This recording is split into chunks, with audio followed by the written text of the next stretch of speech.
오늘 마태복음 5장 1절부터 3절 말씀 읽었습니다. 심령이 가난한 자라는 제목으로 함께 은혜를 나누고자 합니다. 인터넷에 떠도는 이런 글이 있습니다. 부자와 가난한 자를 비교해서 이렇게 말하는 내용이 있습니다. 부자는 지갑에 회원 카드를 넣고 다니고 가난한 사람은 회수 카드를 넣고 다닌다. 회수권을 놓고 다닌다. 또 부자는 사우나에서 땀을 빼는데 가난한 사람은 사우디에서 땀을 뺀다. 부자는 주로 맨션에서 사는데 가난한 사람은 맨손으로 산다. 또 부자는 매일 소고기 반찬을 먹고 사는데 가난한 자는 소고기 라면을 먹고 산다. 부자는 영양 과다로 헬스클럽에 다니는데 가난한 자는 헬스카게 다닌다. 그런 이야기가 있습니다. 여러분 인터넷 찾아보면 다 나옵니다. 이 세상은 이런 차이로 부자와 가난한 자를, 돈이 많고 적음을, 또 복이 있다 없다를 이렇게 비교를 하면서 봅니다. 그러나 주님은 다르게 말씀하시죠. 오늘 말씀 보면 심령이 가난한 자가 복이 있다. 정말 이 본문은 인류 역사상 가장 위대한 설교라고 볼 수 있는 이 산상수훈이 시작하는 이 본문입니다. 그래서 예수님께서 산상수훈을 이제 마태복음 5장부터 7장 말씀까지 이렇게 하시는데, 예수님께서 첫 번째로 심령이 가난한 자에게 복이 있다라고 말씀하시는 이 음성을 딱 듣고 우리가 한번 생각해 봐야 됩니다. 자, 정말 가난한 사람이 복이 있는가? 예수님께서 이제 사역을 시작하실 때 많은 무리들이 예수님을 따라다녔습니다. 그 많은 무리들보다도 예수님은 제자들을 대상으로 말씀을 가르치십니다. 1절 말씀을 여러분 한번 보시면 1절 이렇게 되어 있습니다. 예수께서 무리를 보시고 산에 올라가 앉으시니 제자들이 나온지라. 예수님을 따라다니는 많은 무리들이 있었습니다. 그 중에도 예수님께 바짝 다가가는 사람들이 있었는데 그 사람들이 바로 이 제자들입니다. 이게 무엇을 의미합니까? 예수님을 따라다니는 많은 사람들이 있긴 있었다는 거죠. 그러나 제자들은 소수에 불과하다. 다시 말하면 하나님의 은혜와 긍휼을 구하기 위하여 예수님을 따라다니는 사람은 그렇게 많지 않다는 거예요. 그러면 많은 사람들은 대부분 어떤 목적으로 예수님을 따라다니느냐? 이기적인 목적으로 자기 뭔가를 채우려고 하는 거예요. 물질을 채우고 자기 명예를 채우고 자기 욕심을 채우고, 신앙으로 가까이 가려고 하는 자들이 많지 않습니다. 왜냐? 예수님을 가까이 하게 되면 많은 부분을 희생해야 하기 때문에 그래요. 예수님께서는 이제 나중에 십자가를 지시는 것으로서 이제 예수님이 희생하시잖아요. 그러니까 예수님을 오래 쫓아다니면서도 여전히 무리예요. 그냥 군중 속에 있는 한 사람뿐이에요. 정말 예수님을 바짝 따라다니는 제자와 같은 사람이 돼야 되는데, 자, 우리들은 과연 지금 어디에 속해 있는 것 같습니까? 내가 많은 사람들이 예수님을 쫓아다니는 그 무리 중에 한 사람이냐, 아니면 예수님에게 바짝 다가가서 주님의 말씀에 귀를 기울이고 나를 쳐서 복종시키고 주님의 길을 따라가고자 하는 제자이냐 하는 거예요. 나는 무리이냐 제자이냐. 여기 오늘 3절부터 쭉 나오는 12절까지 팔복에 대한 그런 말씀을 하십니다. 하나님 나라의 백성 되는 복받을 사람의 기준을 얘기해요. 그 기준은 세상의 기준과는 전혀 다릅니다. 세상은 돈 많은 재벌이, 또 유능한 학자가, 또 유력한 정치가가 복이 있다고 얘기를 하죠. 그런데 예수님은 그러지 않아요. 그 마음의 됨됨이를 예수님은 보고 싶어 해요. 그래서 그 첫 번째가 심령이 가난한 자가 복이 있다. 여기서 주목해야 될 게 있어요. 그냥 가난한 자가 아니에요. 뭐가 가난한 자? 심령이 가난한 자. 뭐 가난한 자가 복이 있다. 누가복음에는 뭐 그렇게 나오는데 누가복음에는 근데 여기에서는 심령이 가난한 자예요. 이 가난이라고 하는 해당하는 이 단어가 푸토코스라고 하는 단어인데 이 단어가요 그냥 가난한 게 아니에요. 누군가의 도움 없이는 하루도 살아갈 수 없는 그런 빈곤 상태가 이 가난이라고 하는 단어예요. 이 헬라어 푸토코스라고 하는 단어가 바로 그런 뜻입니다. 그래서 파산된 거예요. 완전히 자기 개인 파산되어서 한 푼도 없는 빈털터리. 이게 가난한 자예요. 심령이 가난하다 그러면 무슨 뜻이에요? 그러면 이 심령이 가난하자, 하나님 앞에 영적으로 파산 선고를 받은 자예요. 내가 하나님에 대해서, 의에 대해서 아무것도 내세울 것이 없고 오직 하나님의 은혜가 아니면 살아갈 수 없는 영적 빈털터리, 그 모습이 바로 이제 이 가난이라고 하는 거예요. 심령이 가난하자. 그러니까 하나님 없이는 나는 하루도 살아갈 수 없음을 고백하는 이 사람이 바로 이 심령이 가난한 사람이라는 거예요. 내 안에 선한 것이 없다라고 고백하는 사람, 그걸 인정하는 사람. 그 로마서 7장 18절에 이런 말씀이 있어요. 여러분 보시면 내 속 곧 내 육신에 선한 것이 거하지 아니한 줄을 아노니 원함은 내게 있지만 뭐요?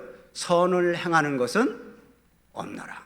없는 거예요. 우리에게는 이 선을 행할 능력도 없어요. 그래서 하나님의 은혜가 아니면 도저히 나는 하나님 앞에서 살아갈 수 있는 그런 자가 아니다. 영적 빈털터리이다 라고 고백하는 게 이게 심령이 가난한 자입니다. 그러니까 베드로가 예수님 앞에서 나는 죄인으로소이다, 나를 떠나소서 하는 것처럼 그냥 가난한 거예요. 나 너무 죄인인 걸 고백하는 거예요. 영적 파산 선고를 하는 거예요. 근데 당시 유대인들은 굉장한 부자로 생각했습니다. 영적인 부자. 하나님 앞에서 굉장히 의로운 자들로 생각했어요. 왜? 하나님의 말씀대로 살아가려고 막 애쓰고, 또 우리 조상은 아브라함이다 라고 하는 그런 자부심이 있고, 그 천국의 특권자들로 자기들이 생각을 했어요. 착각한 거죠. 그래가지고 이 사람들은 인본주의 교권으로 무장을 해가지고 아주 부족할 것 없이 부유하게 살았습니다. 이웃을 사랑하지는 않고 이웃을 다 비판해요. 그리고 그런 생활이 그냥 습관화가 돼버려요. 그러니까 껄핏하면 정죄하고 자기의 의를 자랑하고 경건을 자랑하고 신앙 지식을 자랑했던 사람이 이 유대인들이에요. 당시 유대인들. 그 심령이 가난한 자들이 아니에요. 굉장히 영적으로 부유한 자입니다. 그러니까 막 이 영적으로 부유하니까 예수님의 말씀이 그 마음에 들어갈 공간이 하나도 없어요. 그냥 부유해가지고 자기 만족, 자기 자랑 가득 찼으니 이거 뭐 주의 말씀이 들어가요?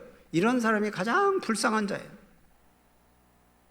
땅의 것들을 두 손에 가득 쥐고 있으니까 하늘에 그 영적인 축복들을 담을 뭐가 없어요. 마음도 없고 손도 없고 그런 아무것도 없어요. 왜? 세상의 것들을 다 가지고 있어서.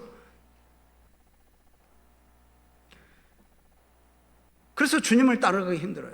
여러분, 이 부자 청년이 예수님을 따르라고 하니까 굉장히 슬픈 기색으로 돌아섰잖아요. 왜 그래요? 많이 가지고 있어서 그래요. 세상 것을 많이 가지고 있어요. 부자라서. 근데 오히려 세리나 창기나 또 이 사마리아인들, 이런 사람들은 자기 스스로 죄인이라고 인정합니다. 스스로 죄인이라고 인정하기 때문에 여기 말씀을 보면 예수님을 잘 영접해요. 그 결과 천국 백성이 되는 복을 누리는 거죠. 신앙은 그렇습니다. 우리 하나님 앞에서 나는 내세울 것 없는 영적 파산자다라는 의식을 가지고 있는 것, 이거부터 시작하는 게 신앙이에요. 나는 예수 믿으니까 나는 뭐 굉장히 의로운 자고 나는 천국 백성이 되었고 이제 나는 거칠 것이 없는 하나님의 백성이다, 이런 게 아니에요. 이런 사람들은 진정으로 회개가 잘 안 돼요. 그냥 영적 파산자인 것처럼 그렇게 하나님 앞에 서 있는 이런 사람들이 회개하죠. 그래서 예수님을 영접하고. 여러분, 우리도 그렇게 생각하시길 바랍니다. 영적으로 나는 파산된 거지 같은 그런 자이다. 그걸 인정하지 못하면 여러분 이제 고백해야 돼요. 그래야 우리가 구원의 복을 받을 수 있어요. 자, 그러면 심령이 가난한 자들의 특성은 어떤 모습이냐? 첫 번째로 보면 하나님 앞에서 좀 겸손한 자입니다. 겸손한 자. 이게 이 심령이 가난한 자들은 하나님 앞에 겸손해요. 많이 가졌다고 믿는 사람들은 거만합니다. 지식이 많고 물질이 많고 또 권력이 있고 기술을 가졌고 그런 것들이 넉넉하면 거만해지기 마련입니다. 영적으로도 역시 마찬가지예요. 나는 하나님의 자녀다, 나는 아브라함의 후손이다, 나는 천국 백성으로 부름받았다. 그래서 이제 나는 천국 백성으로 자부하고 그렇게 살아가면 그냥 나는 천국 백성이다라고 생각하고 자기 마음대로 살아가요.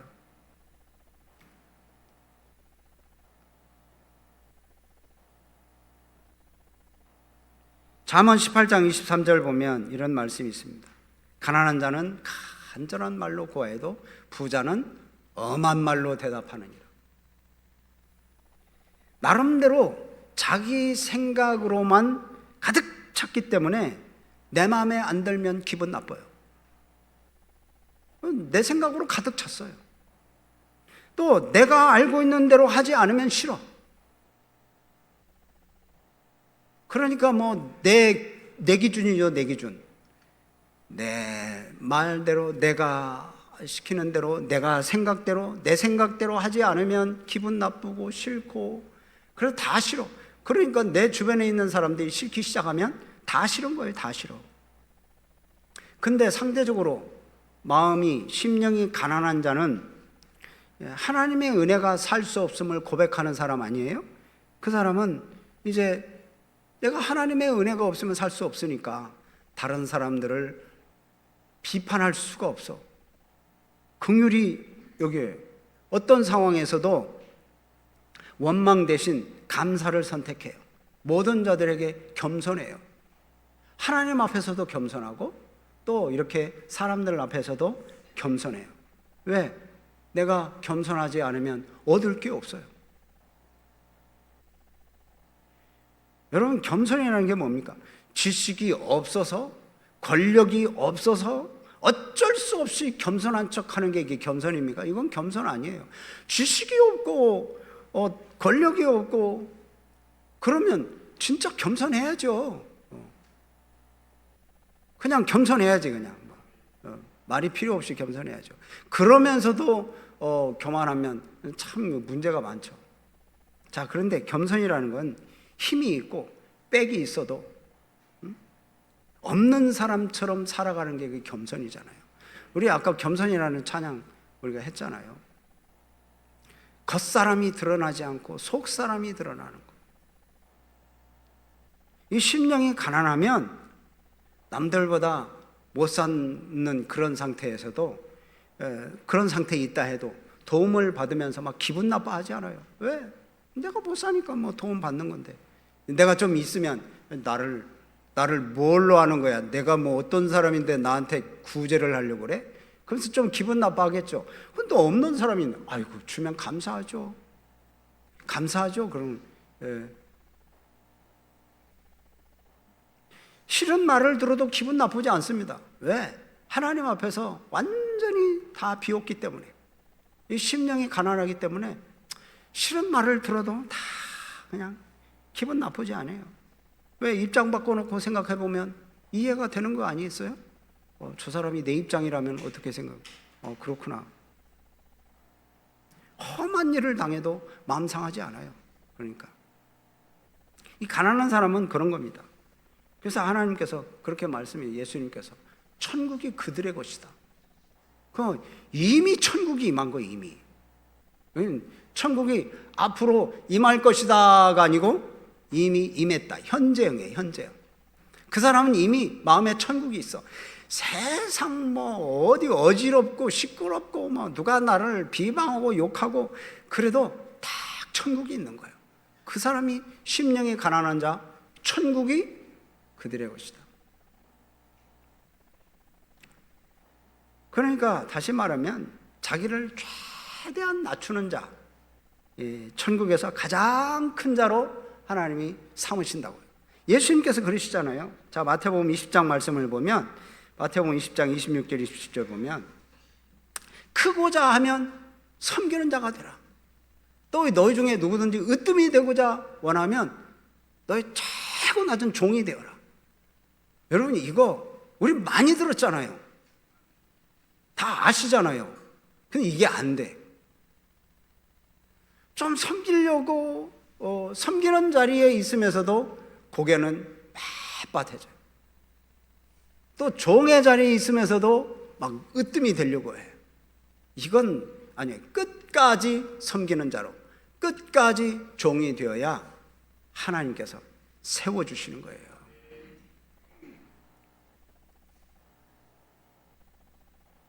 여러분 그렇잖아요. 뭐 우리가 생각해 보세요. 나는 다른 사람의 말을 안 들어주면서 다른 사람이 내 말을 안 듣는다고 화를 내면 이건 뭐예요 이게? 네? 이게 무슨 조화예요? 한번 생각해 보세요. 여러분, 우리는 다 그렇게 생각해. 나는 다른 사람들의 말을 다 들어주는데 다른 사람들은 내 말 안 들어줘. 우리는 이렇게 생각하죠. 근데 또 다른 사람은 어떻게 생각해요? 나는 다른 사람들의 말을 다 들어주는데 내 말만 안 들어준다고. 여러분, 이게요. 이게 무슨 신법입니까 이게? 여러분, 우리가 보면 다 그래. 다 누구라고 말할 거 없어요. 바로 나부터 그래요. 나부터. 나는 다른 사람 말 안 들어주면서 내 말을 다른 사람이 안 들어주면 되게 기분 나빠요. 이게 이제 우리의 현실이거든. 왜 심령이 가난한 게 아니라 막 너무 부자여서 거만한 거예요. 거만해. 이 심령이 가난한 사람은 바로 하나님 앞에서나 사람 앞에서 겸손한 자입니다. 여러분, 겸손하게 심령이 가난한 자로 살아가시기를 바랍니다. 두 번째로, 이 심령이 가난한 사람은 하나님의 은혜를 사모하는 자입니다. 은혜를 사모해. 자, 시편 42편 1절을 말씀을 보면 이 사슴에 비교해서 자기의 심령을 고백합니다. 하나님이여, 사슴이 시냇물을 찾기에 갈급한 마치 내 영혼이 주를 찾기에 갈급합니다. 심령이 가난하기에 은혜가 배고픈 거예요. 심령이 가난해서 막 은혜를 목말라 사모해. 은혜가 배고파. 그래서 은혜를 받고 싶은 거예요. 시인은 그러잖아요. 유일한 구원, 유일한 생수는 하나님이다. 그래서 내가 사슴이 시냇물을 찾기에 갈급한 마치 내가 주를 찾기에 갈급합니다. 목말라 하는 거예요. 배고파 하는 거예요. 하나님의 은혜를 사모하는 거예요. 매우 급박한 위기에 처해 있으면서도 하나님이 나를 구원해 주시고 하나님의 은혜가 없으면 나는 살아갈 수 없습니다. 하나님이 나의 생수가 되어 주십니다. 그러면서 하나님 앞에 내 영혼의 갈증을 해소해 달라고 그렇게 막 하나님 앞에 나아가는 거예요. 여러분, 우리도 은혜의 샘물을 마시려면 어디로 가야 돼요? 주님 앞으로 가야 돼요. 그래서 히브리서 말씀은 그래요. 우리 긍휼하심을 받고 때를 따라 돕는 은혜를 얻기 위하여 어디에? 은혜의 보좌 앞에 담대히 나아갈 것이니라. 심령이 가난한 자는 바로 은혜를 사모하는 자입니다. 하나님을 만나 뵙고자 하는 이 타는 목마름, 이 목마름이 있어야 돼요. 갑자기 목이 말라.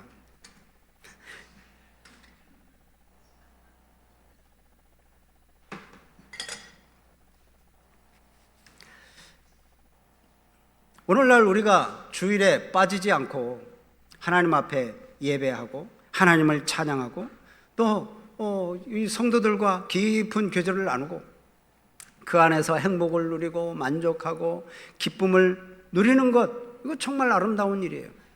하지만 잊지 말아야 할 게 있어요. 잊지 말아야 할 게. 그게 뭐냐?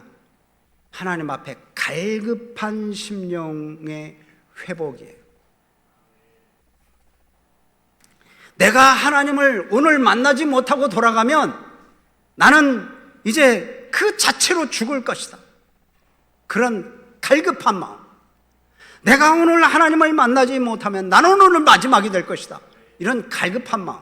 그런 이 갈급한 마음이 우리 심령에 있어야 돼요. 여러분, 혹시나 우리가 이 다른 사람들을 만나고 어울리는 재미 때문에 하나님을 향한 목마름을 잃어버렸다면 여러분, 이거 빨리 회복하셔야 돼요.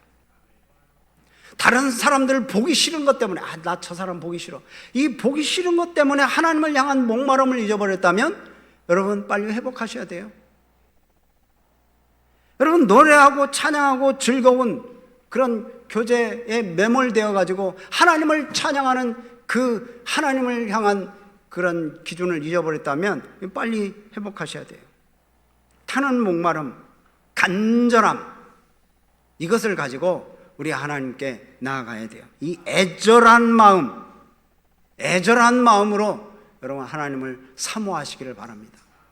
그냥 왔다가 그냥 가고 뭐 그냥 아무런 생각 없이 아무런 의식 없이 그냥 오늘 내가 교회 왔다 가긴 했나? 저녁에 가가지고 오늘 내가 예배 드리기는 했나? 그건 아니죠. 그런 건 아니죠. 정말 주님을 사모하는 마음으로, 갈급한 심령이 가난한 마음으로, 목마른 갈증으로 주님 앞에 나아가시기를 바랍니다. 그러면 하나님께서 분명히 만나 주셔요. 예레미야 29장 13절 말씀을 보세요. 자, 시작. 너희가 온 마음으로 나를 구하면 나를 찾을 것이요 나를 만나리라. 아멘.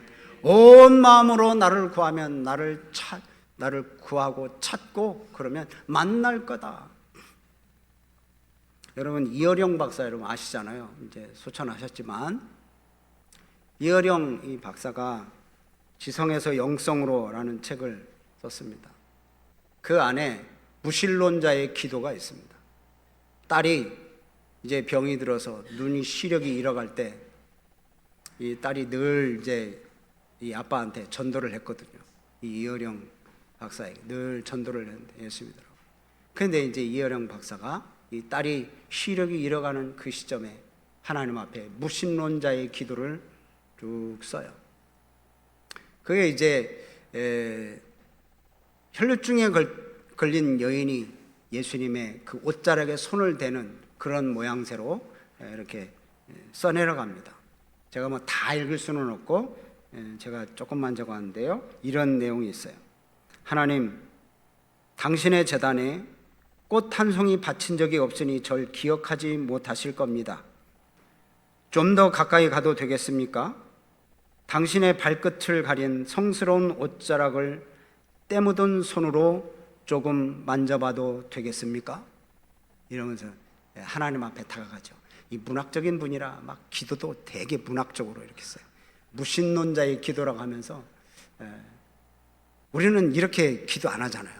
되게 멋들어지게 기도하시는데 아무튼 이 무신론자의 기도를 통해서 이 이어령 박사가 나중에는 예수님을 영접하고 이제 하나님의 부르심을 나중에는 받죠. 여러분, 간절히 찾으면, 가난한 마음으로 찾으면 하나님께서 들으시고 응답하시고 우리를 붙들어 주실 줄로 믿으시기를 바랍니다. 마지막으로 우리 나를 비우는 것은 예수님으로 채우려고 하는 거예요. 여러분 솔로몬 우리 잘 아시잖아요. 부귀영화를 누렸던 사람입니다. 지혜가 그 누구보다도 출중했던 사람입니다. 이 솔로몬이 노년에 고백한 말 여러분 잘 아시죠? 전도서 1장 2절 말씀 보면 헛되고 헛되며 헛되고 헛되니 모든 것이 헛되도다.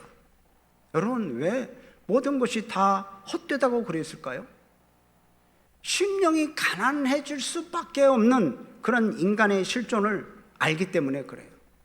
심령이 가난해질 수밖에 없어. 모든 것을 다 가지고 있었던 이 솔로몬이에요. 부귀영화를 가지고 있고 지혜도 있었고 안 가진 게 뭐가 있어요? 나라의 왕이지. 그런데 모든 것이 헛되다는 거예요. 부나 명예, 죽음 앞에서는 아무 의미가 없다는 거예요. 그래서 우리는 심령이 가난한 자로 나의 의를 비우는 목적이 뭐냐? 그냥 단지 비어 있기 위함이냐? 아니에요. 그 빈 곳에 예수님을 채우는 거예요. 그냥 다 비워두면 사탄이 들어오면 어떻게 해요? 다 비워뒀을 때 예수님으로 채워야지. 말씀으로 채워야지. 주의 은혜로 채워야지 않겠어요? 그러니까 내 안에 나는 죽고 나라고 하는 자아는 죽고 예수가 사시는 삶, 그것이 심령이 가난한 자의 삶의 길이에요. 그래서 바울이 갈라디아서 2장 20절에 그렇게 고백을 해요. 내가 그리스도와 함께 십자가에 못 박혔나니 이제는 나를 비운 거죠. 이제는 내가 사는 것이 아니요 내 안에 그리스도께서 사시는 것이라. 내가 비우고 나는 가난하고 이제 예수님으로 다 채우는 거예요. 그래서 내가 사는 것은 나를 사랑하사 나를 위하여 자기 자신을 버리신 하나님의 아들을 믿는 그 믿음 안에서 사는 것이라. 나는 이제 믿음으로 산다. 이런 고백이 우리에게 있어야 돼요. 내 안에 나를 부인하고 나를 비우고 내 안에 예수님이 계심을 인정하는 삶, 이게 가난한 심령, 심령이 가난한 자로서 살아가는 거예요. 오늘 말씀을 정리합니다. 여러분, 주님은 심령이 가난한 자들에게 천국이 그들의 것이다 라고 이렇게 말씀을 합니다. 나중에 죽어서 천국 갈 거다라는 것을 의미하지는 않아요.